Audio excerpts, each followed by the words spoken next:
बड़ी प्रसिद्ध घटना है कि नंद बाबा बार बार श्री कृष्ण से कहते हैं, कन्हैया तुम्हारे जन्म के पहले हमने कहा था कि कोई संतान हो जाएगी तो हम चारों धाम यात्रा करेंगे, गंगा सागर जाएंगे, तो हमें तीर्थ यात्रा करनी है। बार बार नंद बाबा कहते थे।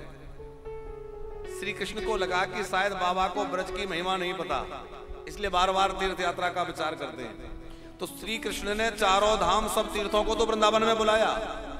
अभी हम लोगों ने 84 कोस यात्रा की थी, तो जो लोग साथ थे या जो लोग अलग अलग भी समय में किए होंगे तो सब दर्शन किए हैं, सब धाम सब तीर्थ वृंदावन में। वृंदावन का मतलब ये वृंदावन नहीं, बरसाना नंदगांव ये सब ब्रज ही है। ब्रज वृंदावन और वृंदावन ब्रज अलग नहीं है। ब्रज का मतलब है ब्रह्म ही जहां रज बन करके विराजमान हो, वो ब्रज। तो श्री कृष्ण ने नंद बाबा को एक दृश्य दिखलाया है। नंद बाबा सवेरे सवेरे थोड़ा भ्रमण के लिए निकले तो क्या देखते हैं कि काले घोड़े पर एक व्यक्ति बैठकर आया है, बिल्कुल काला। और जैसे ही वो काला व्यक्ति यहां आया, घोड़े से नीचे उतरा, यहां कुछ रज में लोट लगाई, एकदम गौरवर्ण हो गया, सुंदर स्वरूप उसको प्राप्त हो गया। और वही नहीं, उसका घोड़ा भी एकदम श्वेत और बहुत सुंदर हो गया। नंद बाबा ने देखा कि ये क्या आश्चर्य है, ये कौन था और ये सब क्या हुआ। वो घोड़े पर बैठकर जाने लगा तो नंद बाबा ने आवाज लगाई, महाशय आप कौन हैं और ये सब क्या था।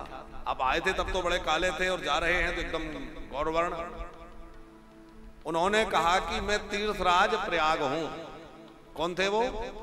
तीर्थराज प्रयाग, तीर्थों के राजा प्रयागराज। तो ये क्या था? बोले सब लोग मेरे यहां आकर के अपने पाप छोड़ जाते हैं, पाप धोने के लिए लोग आते हैं। तो पाप जब यहां लोग आकर के छोड़ जाते हैं तो मैं उन पापों को संभालते संभालते कब तक संभालूंगा। उन पापों के कारण मेरी काया काली पड़ जाती है, मैं काला हो जाता हूं। तो मैंने भगवान से पूछा कि प्रभु इन पापों को धोते धोते मेरा ही स्वरूप जब विकृत हो जाएगा तो फिर मैं कैसे अपनी पवित्रता करूंगा, कैसे अपने आप को स्वच्छ करूंगा। तो मुझे भगवान ने कहा है कि जब जब तुम्हें लगे कि अब मैं पापों के बोझ से दबने लगा, बहुत ज्यादा मेरा स्वरूप जो है खराब होने लगा, तो तुम आना वृंदावन और वृंदावन की रज में लोट लगाना, तुम्हारे सारे पाप नष्ट हो जाएंगे और तुम अपने निज स्वरूप में आ जाओगे। तो तीर्थराज प्रयाग कहते हैं कि मैं पापियों के पाप धोते धोते जब एकदम मटमैला हो जाता हूं, सारे पापों से काला पड़ जाता हूं, उन पापों से काला पड़ जाता हूं तो मैं वृंदावन में आता हूं।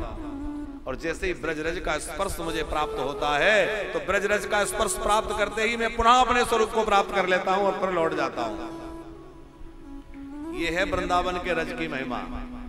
इसलिए हमने कल कहा था ना कि ब्रजवास हो जाए और रज में ही यहां शरीर छूटे तो ब्रज रज की प्राप्ति, वृंदावन धाम की प्राप्ति, ये भगवान की बड़ी कृपा का फल है। ब्रजवास ऐसे नहीं मिलता। हम आप वृंदावन आए हैं तो हम लोग आए नहीं हैं, ठाकुर जी ने कृपा करके हमें बुलाए हैं, राधा रानी ने कृपा करके बुलाए हैं, ऐसे नहीं आए।